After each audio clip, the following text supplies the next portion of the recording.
Can I do a little, since we're talking about Marvel, can I do a little DC corner before we get into the anime here? Oh, yeah, because you started watching Cobra Commando. That's it, baby. You nailed it. Yeah.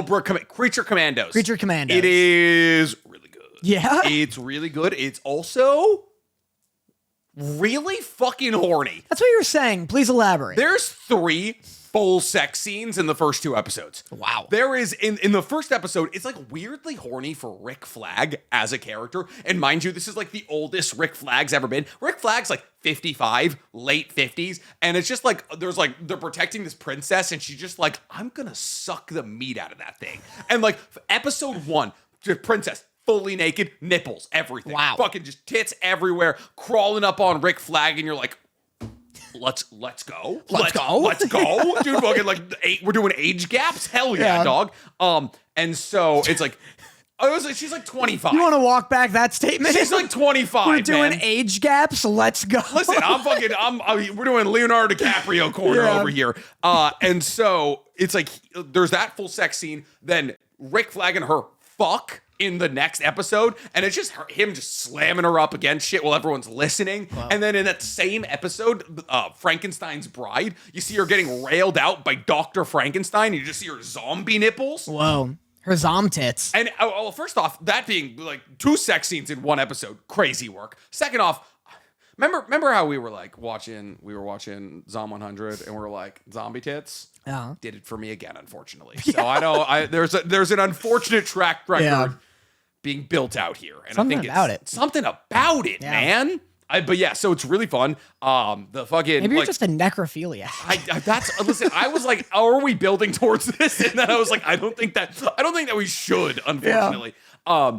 So they built out, like, they're starting to build out the bride's backstory, and she's like Frankenstein's bride kind of thing. Hey, quick question. Why is Frankenstein's bride in this show? Because it's all about, so basically, like, in the DCU, or in the DC animated universe right now, one of the more recent shows was Suicide Squad show, right? Not the fucking isekai one. But because of, like, the illegitimacy of the Suicide Squad and them fucking up, basically, like, the U.S. penitentiary system is like, hey, you can no longer use incarcerated human beings to, like, do all of this, like, undercover covert work. Right. And so Amanda Waller's like, well, these aren't humans. And she got a fish person, a corpse, a skeleton, and weasel. And now, like, they're running around doing, it's Suicide Squad, but, like, with non-humans. Right. And it's by James Gunn. It's written and directed by James Gunn, and it is very fun. Interesting. If you have any modicum of interest in the DC universe, or if you're just looking for, did you ever watch the Harley Quinn show? Yeah, it's really funny. Very similar humor, very similar pacing, very similar, like, animation. Like, if you like the Harley Quinn show, you'll like this show a lot. Yeah, I like the Harley Quinn show. So do I. Quite a deal. Yeah. I'll check it out. Did you watch the whole thing? There's only 2 episodes. Oh, cool. I'll check it out. Yeah. It's great. It's on HBO Max. Maybe we'll keep up with that then. I would love to. Yeah. I'm also doing B-Stars. Yeah, you are. I'm doing B-Stars, ladies and gentlemen. I wanted to ask, how are we doing B-Stars? Because I think all of season 3 just, like, dropped. That's terrible. And I'd love to space it out for the sake of my reaction. I'd love to do 1 episode a week. Okay, cool. Let's do that. Okay, cool. I will be caught up with B-Stars by next week. Yeah. So for those of you who don't know, B-Stars season 3 maybe just dropped in its entirety according to the Let me check it out. I was about to check, but yeah, you do that while I talk. So B-Stars season 3 maybe just dropped in its entirety. And I remembered a couple of months ago, Danny was like, I lost in homework, and Danny gave me B-Stars. I got to episode 8, and I was like, Danny, I'm dropping B-Stars. I can't do it anymore. I heard B-Stars season 3 was coming out, and I was like, you know what? I'm going to give it another chance. So I have now watched, I think I'm in the 2nd episode of season 2. And Danny, I was wrong. Yeah? B-Stars is kind of fun.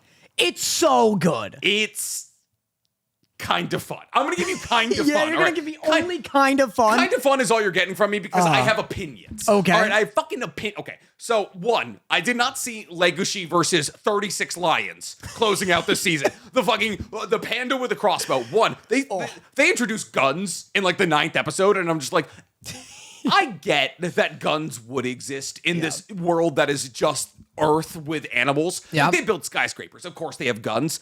But when they pulled out the guns, I was like genuinely baffled when I saw a lion holding a pistol. And I was like, Jesus fucking Christ, man. You weigh 700 pounds. Use your teeth. Dude, it goes so crazy. It goes so off the rails into a weird John Wick type thing. The panda's got, bamboo crossbow. And he's just one-shotting lions, just fucking walking through lions. Do you like the bit where they're in the black market and there's like a homeless dude and he's like, I'll give you a finger for $8. Yep. And it's like, holy shit. Yeah, it's getting fucking dark over here. Yeah. And so apparently a panda and one wolf are all you need. But mind you, and listen, one of my least favorite things about the show is how like all of the animals are roughly the same shape, like or size. A wolf is like half the size of a lion. Like a lion weighs like 400 pounds. A wolf maxes out at like 190. It's weird because it's inconsistent where like sometimes you have squirrels that are squirrel sized running around. Rabbits are rabbit size. Yeah. And then like a bald eagle is like 7 foot fucking tall. Yeah, you have a giant bird man and a like giraffe who's just the size of like a 5'6" regular person. Yeah,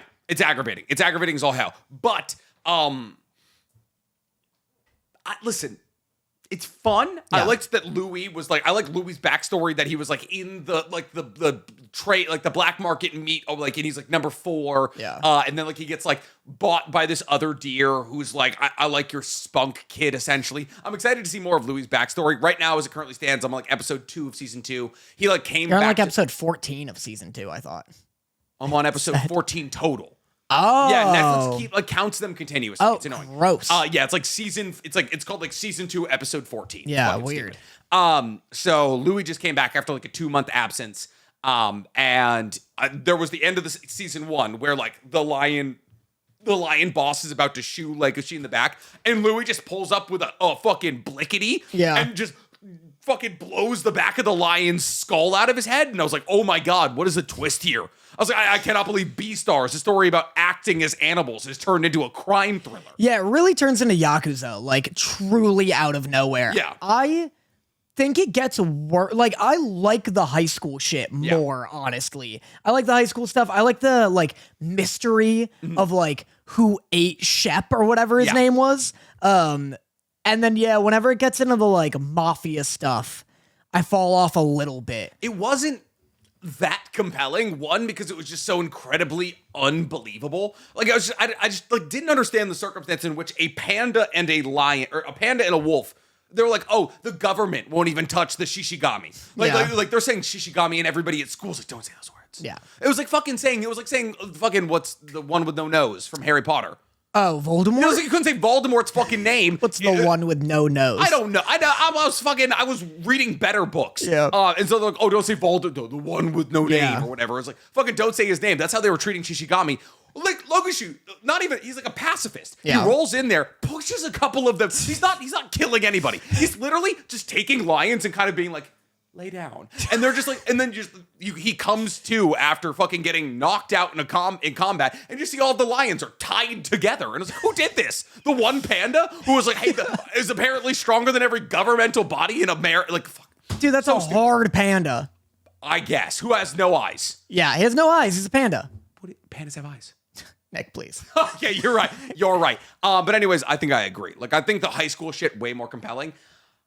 My opinion, though, I'm not a big Haru guy. I'm not a big Haru guy. Am I supposed to be? Dude, I gotta rewatch either my reactions or like the show itself before I go into season 3. Because I remember getting a lot of heat for being a Haru hater and a Juno sympathizer. Juno, but yes. I said Juno. You said judo, as in like the martial arts. I just did it. I feel like you gave me judo, and I was like, that's not even close. Chat, if you've seen, part 2 coming in January, season 3 of Beastars is cut into 2 parts. Part 1 is out, part 2 in January. I can live with that. Chat, give us a rundown on... Give us a rundown on my reactions, please.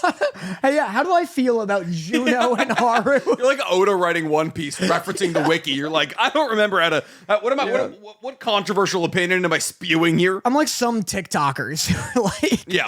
How's everybody feel about this show before I review it? Give me fucking the general opinion that I'm going to be spewing here. Juno sucks? Juno does not suck. I think she doesn't suck. Juno doesn't suck. She doesn't... Like, she... I'll also tell you, season 2, everyone's trying to fuck Legoshi. And when I mean everyone, I'm talking Juno, Haru, Louis, some sheep guy. You're gonna get to like a ram dude, and he really wants Louis wants to fuck Legoshi? Everyone's trying to fuck Legoshi. Why? Have you seen him? Yes, I have. He's an incel.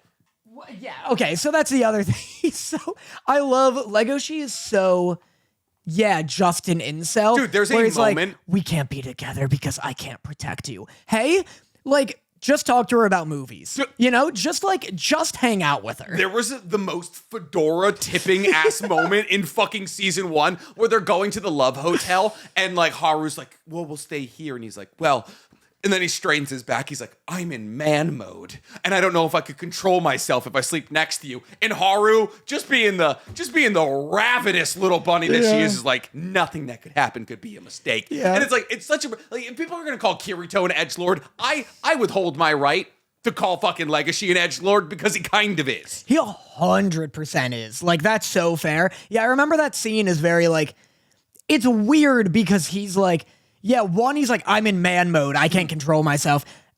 But that's also just kind of an incel disguise for being like, I'm not ready to have sex. Can we not? And then she's like really trying to force it on him. If you inserted like a fuck, I'm trying to think of there's a guy on TikTok who does a really good job. He's like, imagine being me. I'm like literally the only person I know without a girlfriend.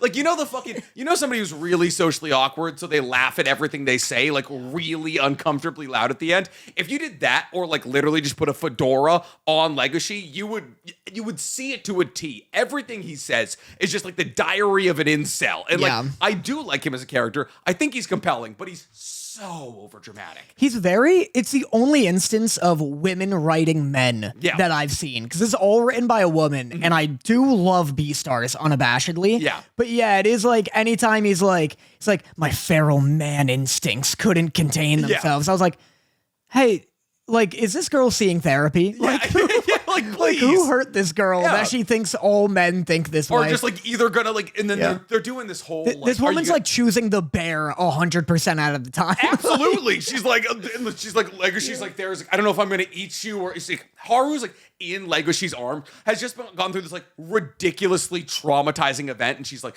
get on with it, either eat me or fuck me. And I was like, okay, maybe we lean more towards one of these, like, please. Oh, God. Listen, I'm enjoying it. It's fun. I'm happy I'm giving it another shot here, but it is objectively very fucking silly. Like, it's like I don't want anybody to get in the comments and be like, this is a highly serious anime. It's very silly.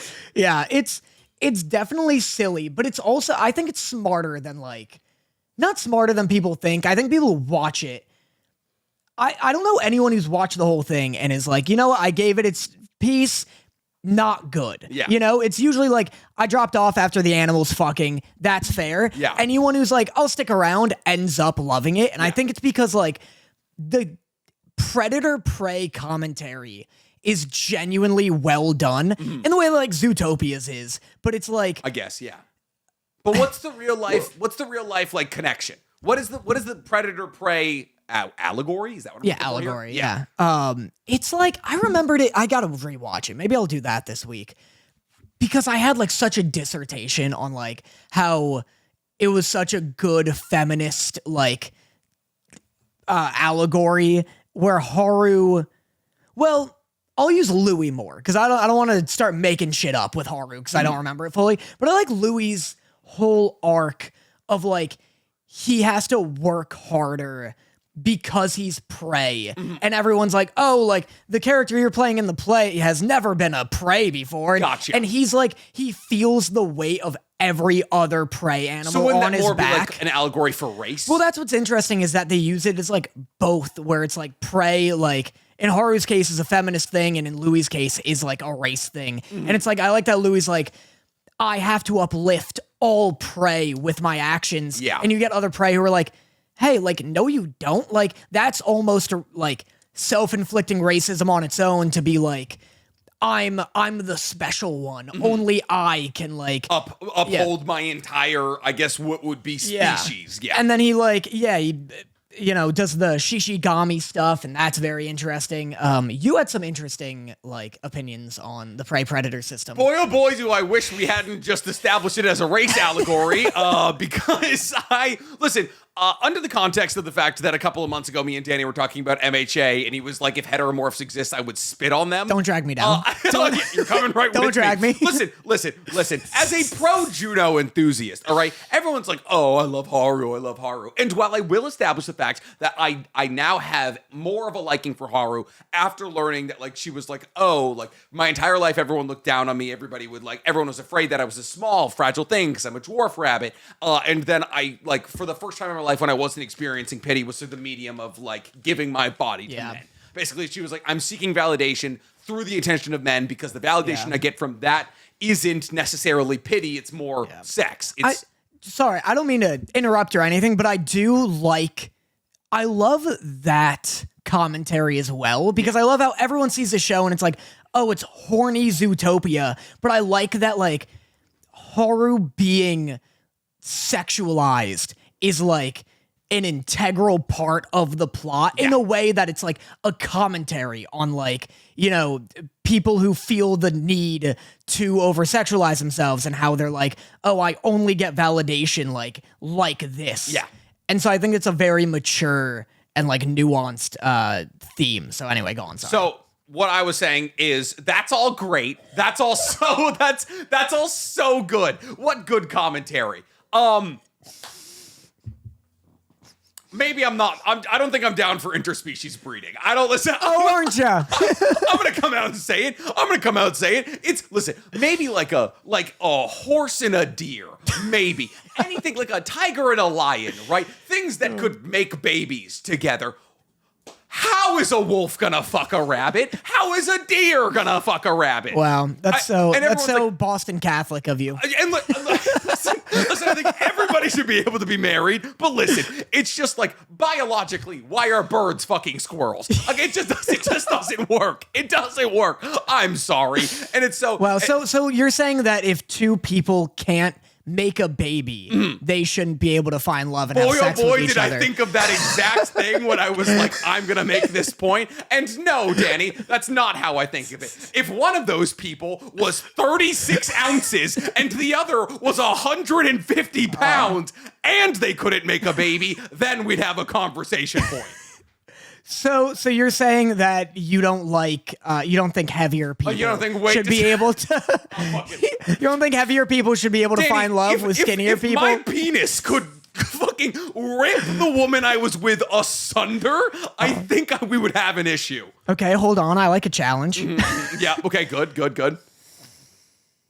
You'll find it. You've got me in a bind here. Yeah, Dan, I'm aware. Or if I was like, fair. Or if while I was like just making love to my sweet wife, I was like, oh, I'm gonna fucking rip her throat out with my teeth. Also a problem. A problem. So that's what's interesting. I've seen a TikToker talk about this in terms of Attack on Titan as well, where like anytime X-Men, Attack on Titan, B-Stars. Yeah. Whenever you do an allegory for race, homophobia, like anti-Semitism, it gets tough and almost falls apart entirely when the race you're using to symbolize like minorities are incredibly objectively dangerous. Yeah, or like incredibly objectively different. Yeah, like where it's like, in actual like society, it's like, oh, people are racist simply because of like how they look and like their past experiences. Whereas with like X-Men, it's a little more understanding that the guy's like, hey, Billy can shoot lasers from his eyes. Can he be in a different classroom for my son who can't? By the way, and if his sunglasses fall off, he's gonna cut the kid in front of him in half. Yeah, it's like not as clear cut as like, oh, they're just racist against mutants. They're just racist against predators. It's like, hey, Legoshi's constantly monologuing about how he doesn't know if he wants to literally fucking eat a student. Yeah, like Haru's like, are you gonna eat me or fuck me? And he's like, I'm still not sure. No, I think I was also pro-segregation, like, when watching the show, because that's kind of it's just not worth the risk. No. When it's actually happening. Like, when they're murdering people uncontrollably. There's also multiple times when like squirrels almost get stepped on in the school by like tigers, and they have little tiny doors. It's like, make a smaller school for them. Yeah, send them to squirrel school. Please send them to squirrel. It's just for the safety of everybody. The second Tem died, the whole school should have been shut down. Like segregate, martial law should have kicked in. Like, we tried. Yeah. We tried it. It didn't work. They didn't like tofu as much as we thought they would. Yeah. I don't know where we went wrong. They ate a kid. Yeah. What do you want from us? They fucking ate a kid. We think sex offenders and children could go to school together. Yeah. Didn't work. All right, back it up. First time we tried. Oh, fuck. Dude, if like, it's just. And then there's Juno. And then there's Juno, who everyone's like, oh, Juno, that bitch. How? Why? Why is Juno a bitch? I implore somebody to explain to me in ways that make sense outside of the fact that she's just putting herself out there that Juno is a bitch. Chat, you know what? We're gonna pause. We're gonna pause me and Danny talking here for a second. Please tell me how Juno from Beastars is ever in the wrong. Like, she calls out Legoshi during the fucking Dance of the Meteor because she's like, I want to thank this guy right here for being a hero while trying to propagate the idea that fucking carnivores can help herbivores and that there's carnivores out there that want to assist herbivores and like protect them. And well, sure, maybe that's stripping autonomy from herbivores a little bit. It's also just establishing, hey, listen, we're all on the same side. She's literally trying to build a bridge between people, and she's doing it effectively. It's literally shown in season 2 when all of the wolves, like in the moon immersion area, are like, oh my God, thank you, Juno, so much. The herbivores are less afraid of us now. Like people that like it goes both ways. Like obviously the herbivores are a less advantageous situation, but the fact that the herbivores live in constant fear of the carnivores who are trying to be friendly to them, like that is also a bridge that needs to be broken down. And Juno's doing a good job at that. So please explain to me how Juno was in the wrong. Juno, best girl. We got, let me see. Nick is the horniest he's ever been during this episode. What do you mean? What do you mean? People are going... Because I want to see the wolves kiss? Someone says, I'm pro Juno. Then someone goes, she's the only real person. So it seems pretty pro Juno. Pretty pro Juno. Black Star says she just sucks. No, she doesn't.